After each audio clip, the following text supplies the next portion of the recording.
So,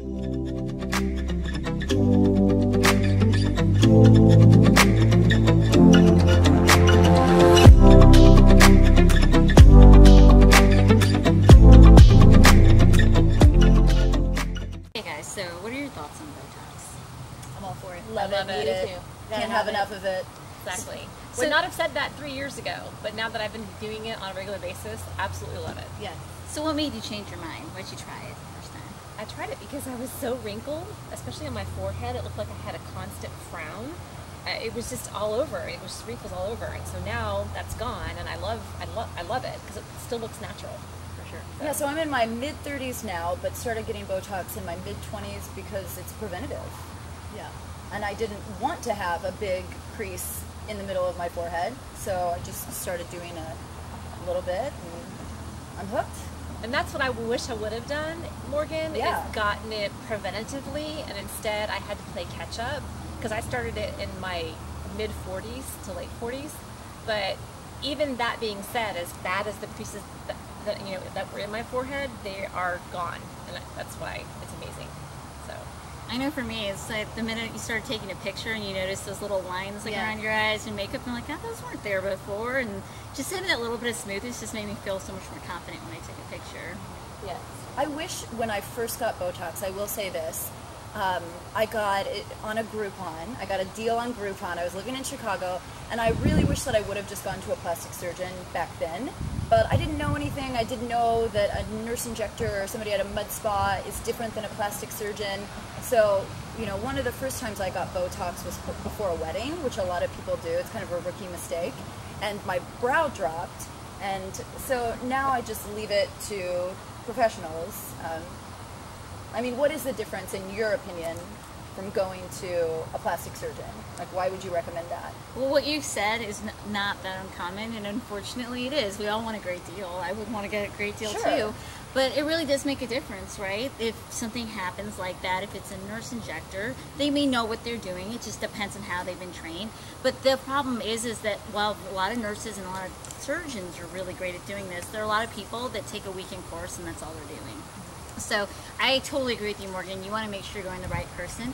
I'm a little biased as a plastic surgeon. I certainly feel like a plastic surgeon knows the most about it because I know everything from inside out what's going on, and so I feel like I really have like my key on the pulse there for what I have to do to give the best results. Yeah, I mean, you get what you pay for at the end of the day, and that goes for Botox as well. Yeah, exactly. I mean, it's not reversible, right? So if you're gonna get Botox, you might as well go to somebody that you know is gonna do it right, because if you don't, you're gonna look a little funny for a little while. Exactly. There's a lot of things that you can change with Botox, you can't. So what you have is what you have until it kind of fades away. And it takes 3 months. Yeah. So you're gonna be looking silly for 3 months. So you might as well, get the best chances by going to the right person. And I've even seen a couple of people come to me for maybe just twice a year when they're kind of younger, like you were talking about, starting in your 20s, and then you just a little bit of prevention goes a long way. So somebody doesn't make the same mistake that I made. If you are getting married, what's the best time to get Botox so you aren't left with a bad result for the day of?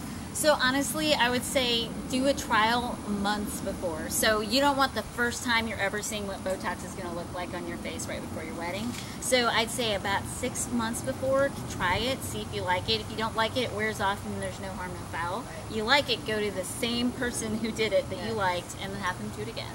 Yeah, that way you're not stuck with funny photos for the rest of your life. Yeah, exactly. Exactly. That probably goes for any filler, Botox, and anything you're going to do to your face. Peels, Fraxels, Botox, fillers. I mean, you'd never want to do that within a couple months of your It's not life. a nail color. You can't just suddenly take it off, so you want to make sure you really love what you get. But Botox isn't just for wrinkles, and this is actually something that I've learned fairly recently. I have like this mega jaw, and I would clench my teeth in my sleep, and I was grinding down my molars, so I started getting Botox here, and it's really helped with that. Yes, it can really, because the idea of Botox, it makes the muscles a little weaker. So if you have really, really tight jaws, not only with grinding it can help, but from a cosmetic standpoint, can make your face look a lot slimmer. Yeah. Who doesn't want that? Yeah. Even some ladies and gentlemen come in for Botox for migraines can help with that too. So it has a lot of purposes, but the nice side effect is you look pretty afterwards. I actually do feel like it helps with headaches. I'm not someone who suffers from chronic migraines, but I can tell when my Botox is wearing off because I'll start to get headaches more frequently. I don't know if anybody else feels that way. No. I've gotten that. Yeah. No, I haven't gotten that, but you can't have a headache if you can't make a wrinkle. Exactly. And it's very helpful when customer service, when you're dealing with people. Sure, yes. You know, don't want to have that. That's true. We'll put your best face forward. What do you think about, I mean, obviously, everyone sitting here is married, and we all have husbands who are different, have differing opinions. What do we think about, you know, women who are afraid to do Botox because of what people might say or what their husband might say? I know for me, my husband's not always necessarily like, you know, a proponent of it, but certainly he wants me to be happy, and, you know, if that's what makes me happy, then, you know, he's all for it. But I know that there's a stigma attached to people that get Botox, that it's either just for, you know, elite type of people or maybe people that are shallow, and I think that that's not true at all. I mean, I think we hopefully are going to break down that barrier, because there's lots of people that come into our office, you know, that aren't that way. And what do you think? Well, when I first started getting Botox, my husband and I were actually just dating, and I didn't tell him. Yeah. Because it's something that I'm doing for myself. I'm going to do it whether or not he has an opinion about it. But then after the fact, I did tell him, and he didn't really care. Yeah.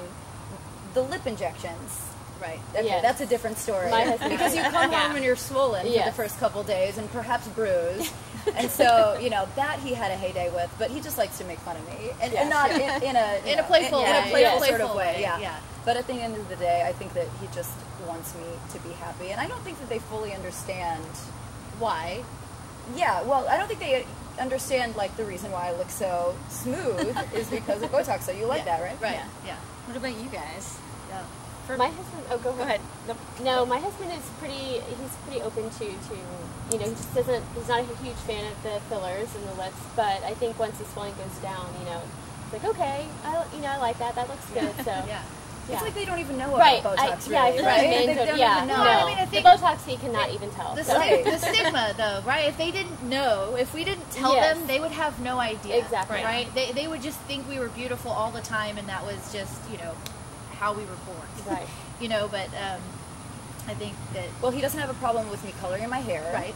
Or going to the gym, or getting a spray tan occasionally. Right. It's so, self-care. you know, it's different, right? It isn't. It's keeping up with yourself and becoming more confident, I think, is what it is. It helps you with your confidence, you know, get the rest of it forward. So, I mean, everybody has their thing, you know, everybody has something that makes them happy, you know, it could be different things, and if you know, doing Botox is something that makes you feel good, it makes you happy, then, you know, there shouldn't be any issue with it. I know one thing I focus on with my patients is that you need to really be happy with what you're choosing to do, and it has to be for you. It can't be for your husband, for your boyfriend, for your girlfriend. It has to be for you. Right.